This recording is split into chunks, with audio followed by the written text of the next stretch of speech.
Welcome to the World Trade Webcast. I'm Greg Sandler, president of ThinkGlobal.com, the B2B marketplace for global trade leads. This week on the World Trade Webcast, we're talking with award-winning columnist and futurist Joel Naroff and veteran journalist Ron Scherer about their book, Big Picture Economics: How to Navigate the Global Economy. Today, we're going to talk about how context can help companies compete in the global marketplace. In the book, you note that decisions about where to produce and where to sell in a global economy is more like a mobius strip than a flat world. What exactly do you mean by that? Well, I looked at it as this way. In a flat world, you seem to come to an end and there's an edge. But if you think of the mobius strip, if you start in one place, you cover all parts of that strip and you wind up back to where you started.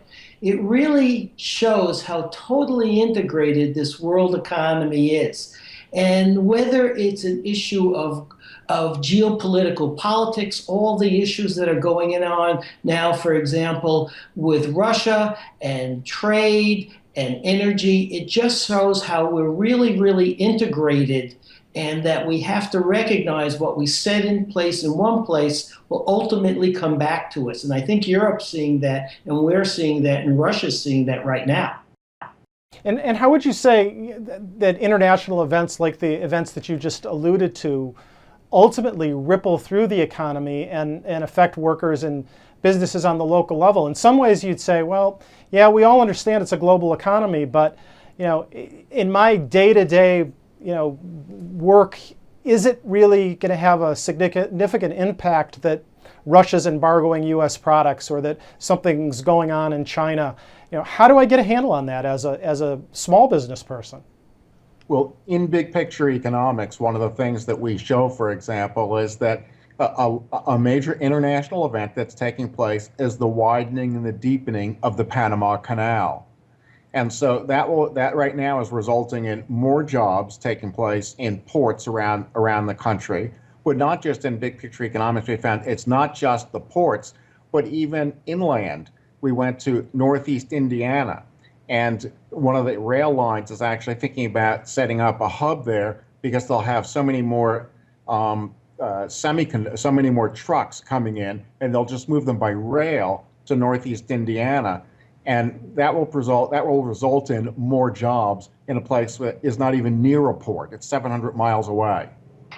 And if you really think about that, it's widening a canal affects where goods that are produced in the Far East wind up being shipped.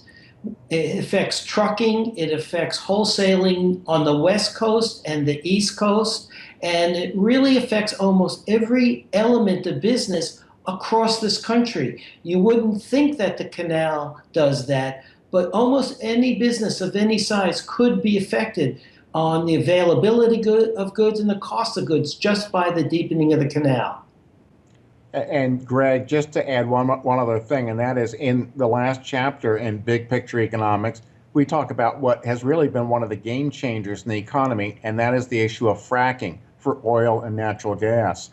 And that will result in more natural gas being shipped from the United States. And we know that there are jobs being created in Pennsylvania, in Ohio, in Texas for people working on those rigs. And so the result is more jobs.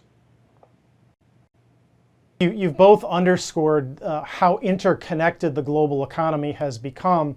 And you also just touched on the importance of technology. Yesterday we talked a little bit about data and the importance of data in terms of giving the global business person the context that they need to be able to have the information to make decisions in this interconnected world. Let's talk a little bit more about technology. In your book you talk about intelligent drones and wearable computers and technology that, in addition to fracking, will have an impact on the economy as it evolves in the future. How do you see that changing the big picture? Well, I can say that, if, for example, and this happened after we wrote the book, but the drone issue is that here you have Amazon looking at the possibility of using drones to deliver books like Big Picture Economics to your doorstep.